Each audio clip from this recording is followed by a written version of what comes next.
Waterbeach is the thriving new community that offers the best of lakeside living just minutes from Cambridge. With new cycle routes that take you to the Science Park in 25 minutes, Waterbeach is the perfect place for you to call home. New 2 and 3 bedroom flats and 3 and 4 bed houses from Carla and Stonebond are available now, with show homes open every day. No need to book an appointment, just drop in and discover how you could start your story at Waterbeach. For more information, please visit waterbeachwb.co.uk or email hello@waterbeachwb.co.uk. Welcome to the Cambridge Tech Podcast, talking all things technology from the heart of the UK's tech capital.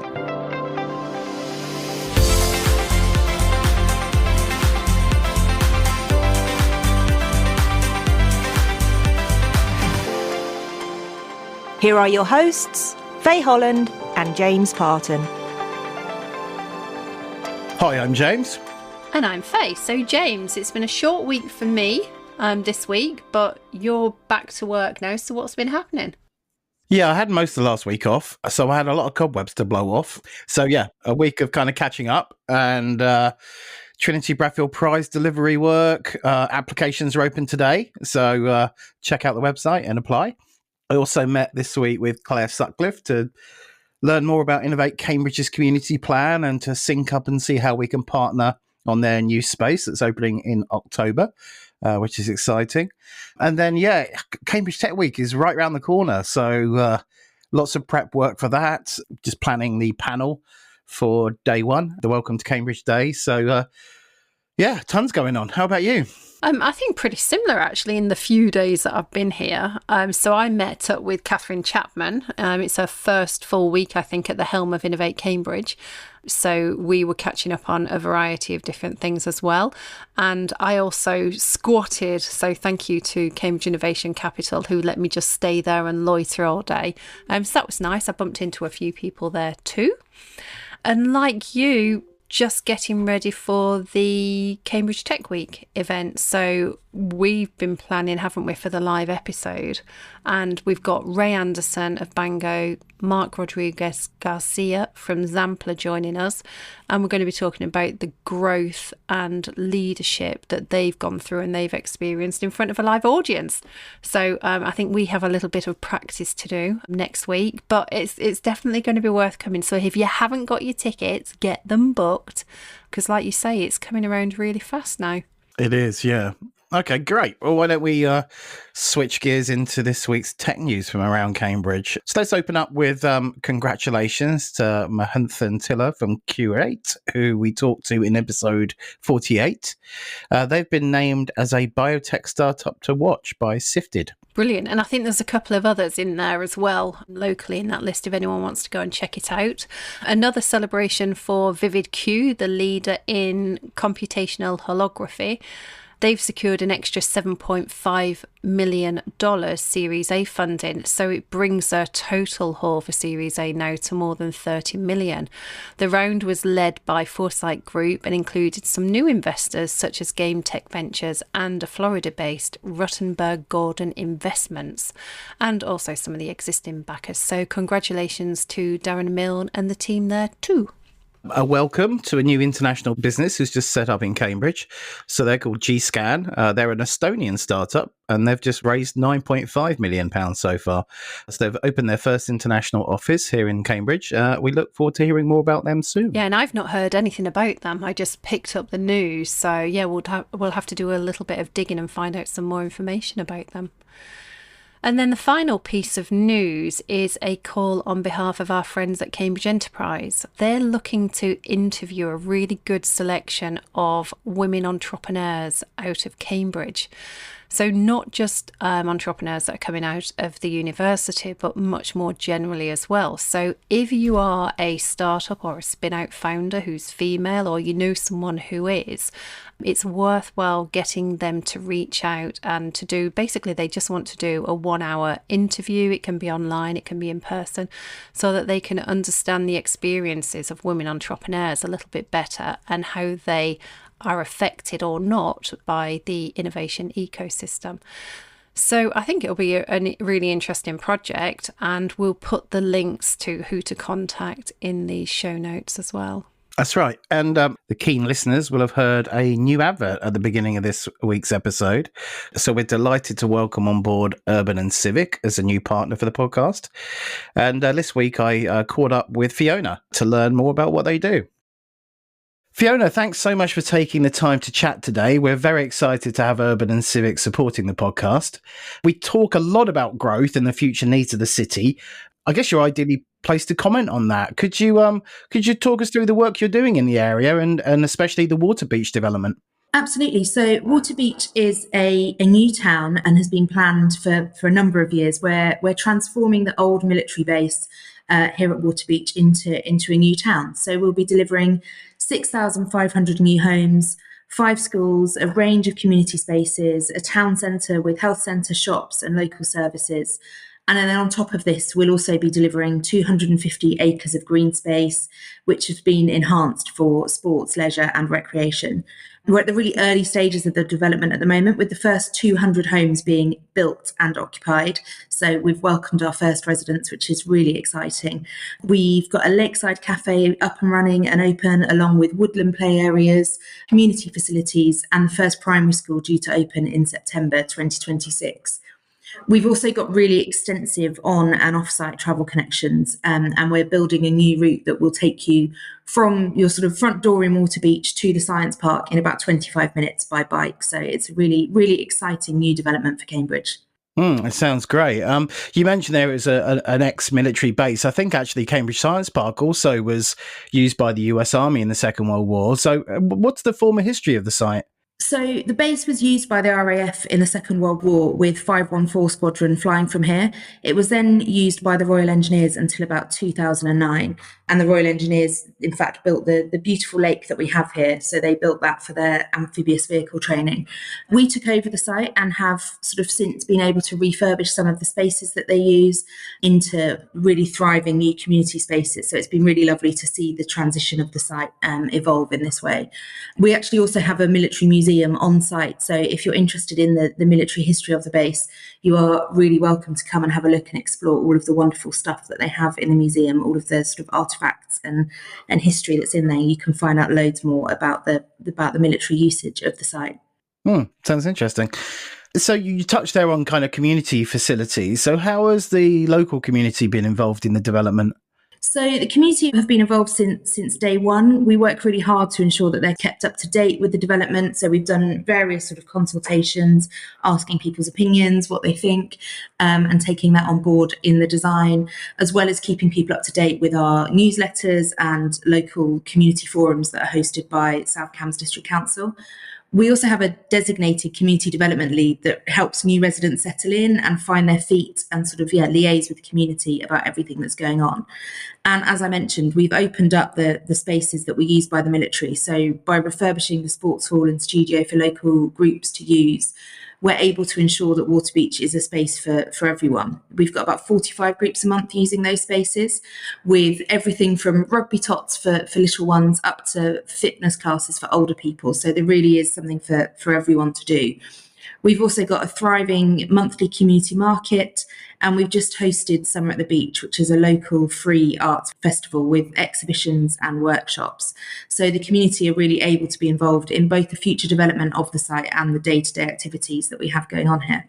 Nice. Yeah, that sounds really good. So we are a tech podcast, so perhaps you can indulge me if I switch gears a second.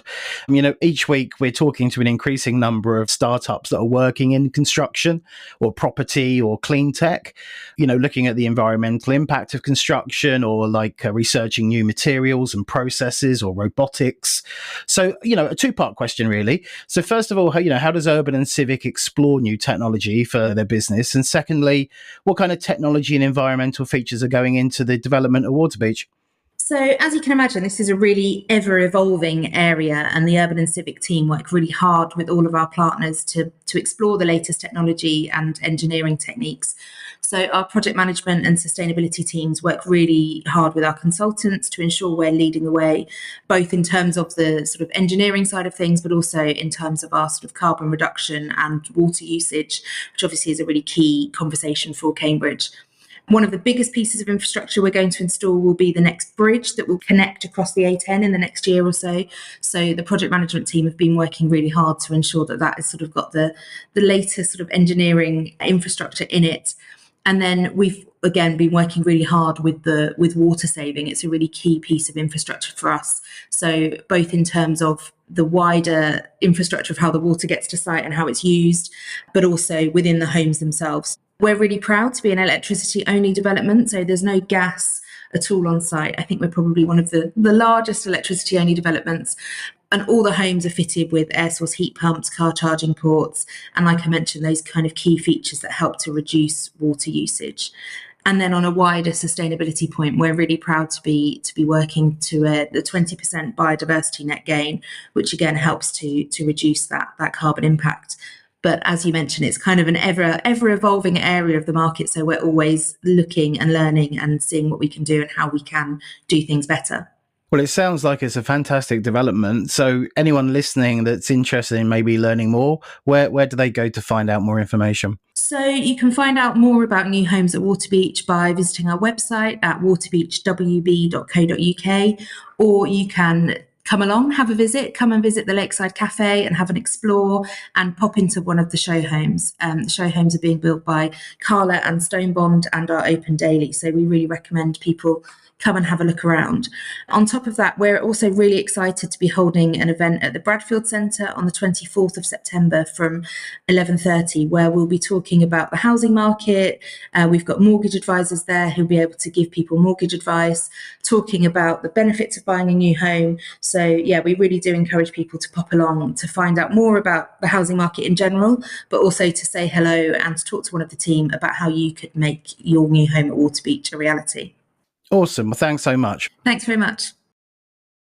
That's great. So now let's move on to this week's episode, where we're talking to Jason Mashinchi, who is the Managing Director of Cambridge Kinetics, and he's going to be talking to us about his journey and his new soft launch product called Kinabase.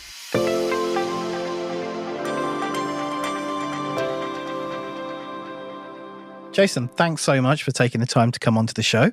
Why don't we get started by getting to know you a little bit better and your story? Yeah, my pleasure. Thanks for inviting me. So I'm Jason Mashinchi, founder of Cambridge Kinetics and our flagship product, Kinabase.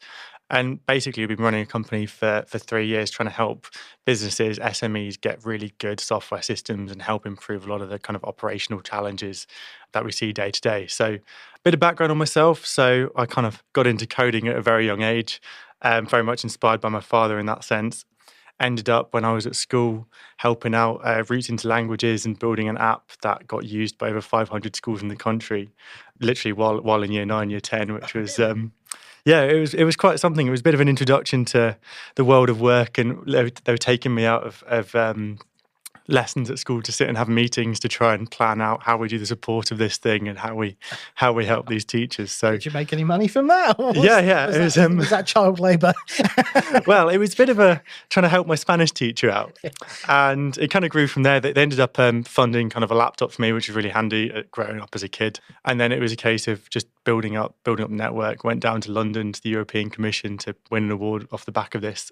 So it was a good introduction to dealing with customer support, because it was essentially a database for helping organise this competition they were running, dealing with all the stakeholders, understanding requirements, all the kind of business development side of things, to really help with that.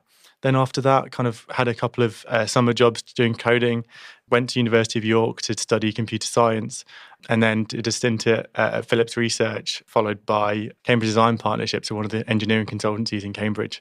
And then after that, went to Cambridge University and the Institute for Manufacturing and studied industrial systems, manufacturing and management. So that was, again, a really well-rounded course into business operations, manufacturing side of things.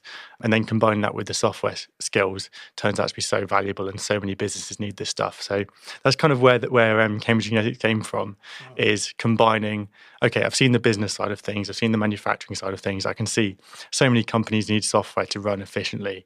And with the computer science, it's like, okay, I've got these skills, I know the problems are there, how can we marry the two up together? And that's where Cambridge Kinetics came from, really. those experiences working in those consultancy projects as well must have played into that. And I just want to jump back because you talked about Phil, your father, a moment ago. And for full disclosure, I know Phil from the work with the Chambers of Commerce, but I'm keen to know how much of your journey do you think has been affected by the journey that Dad took in building Cambridge IT and all the support and tech companies that he's built?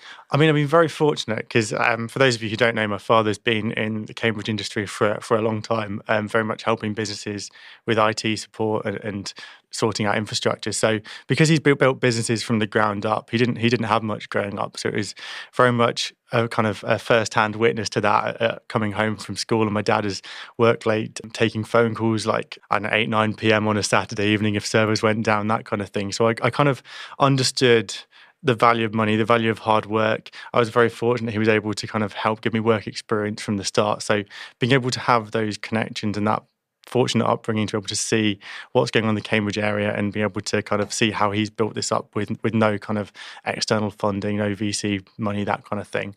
Very much inspiration for me. So yeah, absolutely. And you have followed that same route then. So 3 years ago, you didn't go out looking for funding. You looked to self-fund it yourself. Yeah, it's exactly that. So when I was kind of graduating, I thought, actually, I could go and get a job in another consultancy. I've done that before. Software engineers are in demand around Cambridge, as everyone knows. I thought that was one option, or I could try and take a risk, try and do my own thing. And I thought, actually, I've got a laptop, I've got programming skills, I understand the business side of things. Right, let's give it a go, see what happens. I ended up hiring one of my old university friends to come and join me as a first hire, and built up the team from there. And there's now 12 of us. But yeah, there's no external funding involved. It's very much okay. We've got skills. Can we sell our time and help companies get good software? So that's very much where it came from. And again, having that network, having those connections around Cambridge is hugely valuable, and you've just got to make the most of this stuff. So let's segue to the product and the technology, which is obviously really exciting. You demoed that to me a few weeks ago. So Kinabase, as I understand it, is an AI-powered alternative to traditional CRM systems, or replacing the need to manually use spreadsheets and stuff like that. Explain to us, what the value proposition is and how you've developed the product. Yeah, it's exactly that. So it's very much trying to help companies get good bespoke software systems in minutes, not months, essentially. So we're trying to combine the best of both worlds. So you get the flexibility of spreadsheets. So everyone loves a good Excel spreadsheet and formulas and all of that kind of stuff. And they're such valuable tools.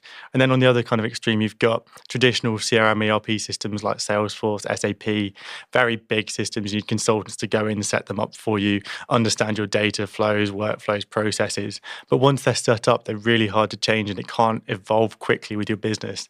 And the cost associated with some of these are absolutely crazy, and some of the stories I've heard. So actually what we're trying to do is find that sweet spot in the middle where you've actually got a system that gives you the flexibility to change, adapt it as your business grows, but has the structure of the CRM and ERP systems. So you can say, these people need access to this information at this time, or actually I want to set up a process, it follows these steps. And actually with the power of AI, we can now remove a lot of the kind of technical blockers to setting custom systems up. In the past, we've done software projects upwards of kind of £250,000 worth of software development time before you've even got something that's useful, just because the off-the-shelf systems don't cover a niche bit of functionality you need to run the business effectively.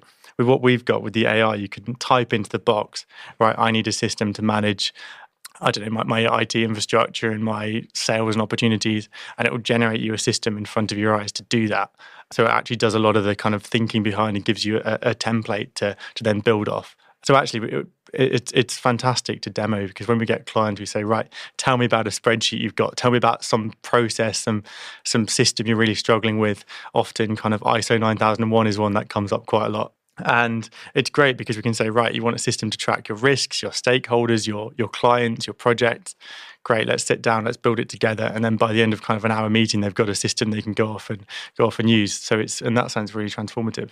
How far away are you from like that self-serve kind of model where, they can just go onto your website, type in a few AI prompts, and they walk away with a fully functioning CRM? Yeah, so the product itself, you can do that. So you can sign up, and when you go into the system, it's a bit of a blank canvas. It's a case of pressing add collection, as we call them, and typing in what you want to use it for. And it will give you some suggestions, and it will generate a database structure for you, and then you can go in and tweak it as you see fit. And some of the really clever bits of the system, especially for kind of the engineers out there, is it has a full concept of international units of measurement. It understands the relations between different electrical units, different units of measurement, different, if you're kind of in architecture or doing property design, like square footage, meter squared, that kind of stuff. It could do all the calculations, conversions, that kind of thing for you. But yeah, I kind of digress there. But it's great because you can think, right, actually, I need an extra column to track this, where I got this lead from. Or I want to track who's got keys to the office or what my risk registers are this month. You can create those into the system really, really quickly. And have you built and changed your own AI, or? Yeah, so building large language model technologies is a huge thing, and we've actually been very fortunate to get a bunch of grant funding actually this week around AI from the UK government, which is really exciting. But yeah, we've trained our own models. We've made use of a lot of the open source technologies out there to get this where we want it to go. And I've seen it firsthand. It is very impressive. And you're literally in the process of soft launching it now. Yes. So where are you up to? Who are you approaching? How are you getting the message out there? So that's a great question. So we're very much working in the local area to start with. We're proving the technology. We've got the technology in place now. It's a case of, right, let's work with some businesses, let's scale up, let's prove our systems, prove the processes, and then kind of ramp up more nationally. So at the moment, we're very fortunate. We've got kind of over 100 companies signed up onto our product using it, and we're expanding as we speak. So it's a case of going to networking events, getting our name out there, beginning to do our social media pushes, and starting to really make awareness of what we're doing. Because I guess one of the challenges of these systems is it's never anyone's number one priority. Everyone knows, I need to sort that system out. I need to sort that spreadsheet out. But it's like, I'll sort it out next week, and it ends up slipping. And next thing you know, you've got a big problem on your hands because half the company's using a really clunky thing, and you've got operations directors copying and pasting stuff from spreadsheets all day long. It's like, surely there's a better use of their time. So yeah, it's very much, actually, we can address these problems really quickly now. And it's once we can get it in front of those kind of people, they look at it, they get it. It's just, at the moment, getting it in front of them is very much where we're putting all our efforts now. Yeah, and I think that's part of the message, isn't it? It's everyone is going through these pain points, and we all ignore them because we know it's going to be a real pain to solve it. But actually, you can come in and help straight away. So, and it's a case of just get started and watch it start to make an impact for you. Yeah, exactly that. And it's very much, a lot of companies are afraid of this stuff too. And you get a lot of non-technical people in these companies are like, I know there's a problem, but it's just too much for me. It's too, I don't know where to get started, or the barriers to entry are too high. So this is what we're trying to use AI to help us with, is how do we reduce that barrier to entry? How do we give people enough to go off and say, yeah, I get that. I can extend that myself, and give them the confidence to get that data analysis, get that data structure in place, and give them somewhere sensible to store information. So yeah, it's exactly that. So your initial go-to-market, are you focusing more on people that are using that classic, sellotape and blue tack spreadsheets, messy kind of hacky stuff, or are you trying to get people to migrate away from the more established players like the HubSpots and the Salesforces and these kinds of people? It's a great question. I think it comes down to what's right for our clients at the end of the day. Like, if they've got a system that's working for them, there's no point changing it. If it's doing the job and it's functional and they like it, again, we don't want to change something that's working. There's no point doing that. And that's kind of part of the philosophy of what we're doing as a business as well. We want to put our clients first. We want to make sure we're solving genuine problems for them. We're not going to shove it down their throat, say, you need this system, it's perfect, it's going to solve everything for you. Actually, if there's great tools out there, keep using them. But actually, if you have got a challenge around QMS, for example, there's hundreds of spreadsheets that half link to each other, and you've got different versions and SharePoint folder structures that are all over the place. Actually, those are the kind of things where we can get involved. Okay, you've got a niche problem, you can't find a system for it. Actually, we can sit down with you, say, right, why don't we tidy up this information in this way? We can get the system set up for you like this, and actually just start putting stuff in there and save yourself some effort in the long run. So it's really down to the client. If something's working for you, great. I'm really pleased to hear that. If it's something more complex or something that actually you can't find a perfect system for it, that's a great opportunity for us to have a chat. But it tends to be SMEs, so between kind of 10 to 500 people, companies we're working with. Yeah. And final question for me then, before I hand over to Faye. the business model and the commercials? Is it kind of a SaaS business model? And am I right to think that you might have a price advantage compared to some of those larger providers? I know that a lot of those systems get very expensive very quickly as you scale them. Yeah, it's exactly that. So it is a software as a service business model. So it's, as is standard in the software industry, it is a pay per user kind of basis. But you don't need the consulting fees around it unless you want the hand-holding, you want the training, and that's obviously something we can help with. It's a case of actually you can set this up, we can train your operations people, and they can extend the system themselves going forwards. You can cut a lot of cost and cut the time to get good systems. And I've heard of CRM, ERP implementations taking years. It shouldn't take that long. It's a database at the end of the day. And actually, if we can help cut that cost and help save time and money faster, that's a win for everybody. I mean, it sounds great, Jason. It's definitely what people need, and focusing on that SME part of the marketplace. They're the ones that would never want to invest those huge amounts of money. So you can see real benefit there. So you've been going for 3 years. You've mentioned that you've got this grant in. Yeah. You've got the product there. There's a market for it. What are some of the lessons that you've learned over the 3 years of founding the company? That's a great question. And starting a company straight out of university is always a challenge. I knew it would be hard. I didn't quite know how hard it would be. Things like hiring, it's making sure you've got the right people, learning how to interview people, learning how to make the hard decisions when you have to. And then you've got things like sales and building relationships with people, because people buy from people at the end of the day. So there's been a big learning curve on that. But I think one of my key takeaways is actually you just have to get things done. It's a case of, right, what's the most efficient way of helping our clients, putting our clients first and delivering impact? And actually some of the irrelevant stuff you can kind of skip. It doesn't matter if they don't get done. If it's not important, you don't have to do it immediately. Adding value to people at the end of the day is the main thing, and being able to deliver good service. And what was your experience with the grant funding? I hear there's also almost like a specialism of writing grant applications. So how complex was that? How long did it take? Yeah. What was the process, just for anyone that's listening that might be considering going down that path as well? Yes, this is actually an interesting conversation, because I didn't actually think about applying for a grant until I went for a coffee with my old supervisor at the Institute for Manufacturing. He said, there's a lot of Innovate UK stuff going on. I was like, that'll be too complex for us. That's for kind of, you need to be involved in university and all those kind of things to get that. And then I actually was just in St John's Innovation Centre, just having a conversation with one of them there, and it turns out they've got an Innovate UK team downstairs. Yeah. They're absolutely fantastic. I had no idea they were there for the first kind of year or so. Went down there, had knocked on the door. They helped us out so much. They were fantastic. They said, they reviewed our grant. They said, make some changes here. You should talk about things in this way. Fantastic team, highly recommend them. But yeah, we went through that process. So very much learning how to put in a grant application, and we got it first time as well, which was fantastic. And it's very much around how we can use AI to help creative industries improve productivity through kind of data capture, making sure you've got structured information.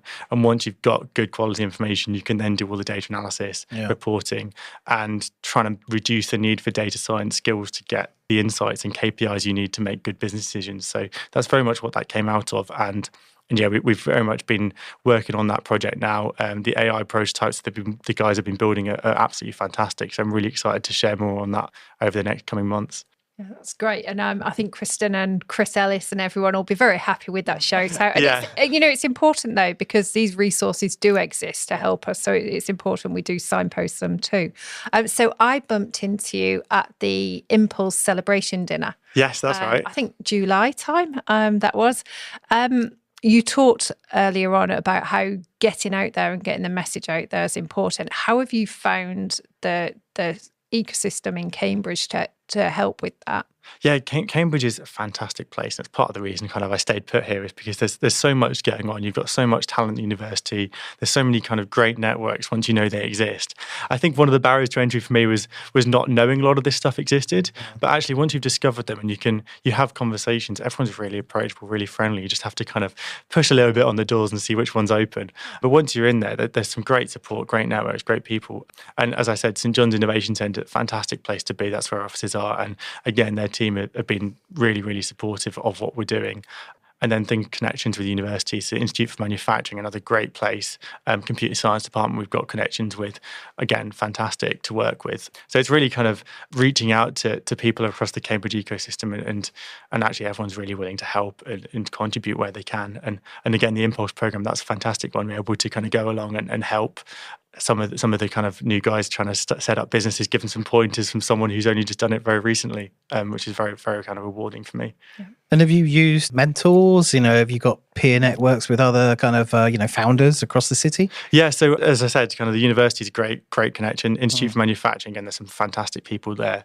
And as Faye mentioned before, kind of I'm very fortunate. I've got my father who knows a lot of people in the area. So that's one of the ones. I think a lot of what I've done, I do credit him with pointing me in the right direction or stopping me from making big mistakes and that kind of thing, because it's a safe space. I can go home and say, what do you think about this problem I've got? And it's like, do that, don't do this.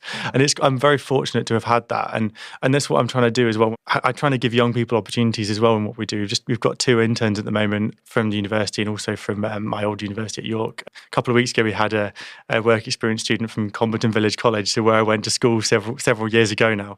But again, helping people get the foot through the door is important, because you've got to, I had so many opportunities growing up because being in Cambridge, I want to help other people have exactly the same and give them some experience to help them start on the right path too. So yeah, that's something really valuable for me, and because people across Cambridge help me out going forward, I want to do the same. Yeah, good on you. Yeah, it's nice to see that. I mean, so it sounded like you never really intended to raise money, but have you spent time talking to investors? Because I know a lot of them are very generous with their time and their advice. Yeah, I'm sure they are, and I know there's some fantastic people out there. Personally, I haven't because we started with a consulting business that funded product development. I haven't needed to, and that's a conscious choice because it means we can focus on putting our clients and staff first and not having to answer to investors. If we've got a good idea, we can just go ahead and do it. I've heard some absolute horror stories, but I've also heard some fantastic successes from that. So at least for us and what we're doing, we can build a sustainable business with the team we've got, with the resources available in Cambridge. Actually, at the end of the day, as long as there's more money coming in than going out, that's a successful business, and it helps us, and it means we can make decisions like helping charities out if we want to, without having to kind of squeeze the pressure on hitting investor sales targets and things like that. We can do the right thing by our clients and put them first in what we do. It's been really interesting. Thank you so much for sharing all of that. What's next? So what's next? So actually, we've got this Innovate UK project now. So we're very much looking to partner with creative businesses around the UK, around Cambridgeshire. So anyone in creative businesses looking for help with systems, please give us a shout, because we've got funding to help you. We'd love to do that. And then also just getting Kinabase off the ground. So the thing to do is kind of check out our website, book a demo with one of us. More than happy to sit down, have a conversation. And then it's very much, we've got a great product. It's having conversations with people, trying to help as many businesses as we can. Yeah, I feel like I might need to have a chat with you as well. Yeah, let's do it. Yeah, you're more than welcome. Let's go. I'm not sure anything would run on your laptop though, but okay. Thanks for that, James. Well, thanks, Jason, so much. I really appreciate you coming in. No, my pleasure. Thank you for having me.